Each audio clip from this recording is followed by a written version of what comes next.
Tax dollars fund Clayton County's animal shelters, and tonight ANF Investigates has learned a state inspector cited the county for violating Georgia's euthanasia rules. The county's own records showed their vet used a controversial method nearly 90% of the time.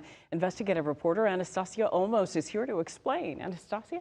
That's right. These are publicly funded shelters, but the public isn't allowed inside. No volunteers, only staff and state prisoners on work duty. The only way to see what's happening to these animals is through records requests and internal cameras. And what those records show is raising serious questions. We want to warn you, some of the video in this story may be hard to watch, but it's important because the images and logs serve as our only window to see what's really going on inside the shelters. Woo! I'm not good at being loud, but I'm good at being seen. Animal advocates from other states are traveling to Clayton County, Georgia to protest. I came from the outskirts of Asheville, North Carolina. It's about 4 hours from here, and I've seen videos of things that break my heart. Advocates say surveillance videos raise concerns about what happens inside the two county shelters. One of their biggest concerns: know who you're voting for. Euthanasia. And state records back that up. A recent inspection cited a violation for how the county is putting animals down. Georgia law requires vets to use lethal solution in a specific order. First, through a vein. If that's not possible, the second way is through the abdomen. And the last option is the heart, intracardial, but only if the animal is unconscious. It's called a heart stick. That's the last thing on the list that you should be using to kill an animal is heart stick. It's only for very aggressive animals. The American Veterinary Medical Association guidelines for euthanasia are clear. An animal must be unconscious, not just sedated, so the animal can't perceive pain. Atlanta News First Investigates reviewed 1 year of euthanasia drug logs Clayton County released through open records requests from February 2025 to February 2026. The county data reveals the county's only vet used the heart stick method nearly 90% of the time in the 1 year period.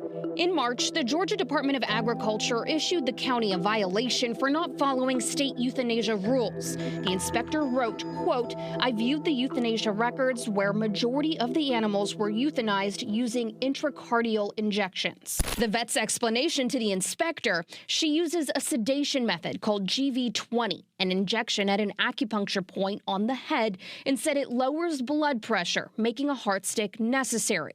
This is the vet sedating a dog through GV20 before euthanizing it. At the end of March, 20 days after that violation, Clayton County Animal Control posted on Facebook, "We passed another surprise inspection in response to complaints with 0 deficiencies." State records show the inspector told the county in an email on April 2nd, quote, "A violation was issued for euthanasia on 3/11/26 and removed once it was entered on the same day." We asked why the inspector removed it, but the Georgia Department of Agriculture did not immediately respond. Advocates' biggest concern is that the animals are not fully unconscious when given the heart stick, pointing to a canine named Kona.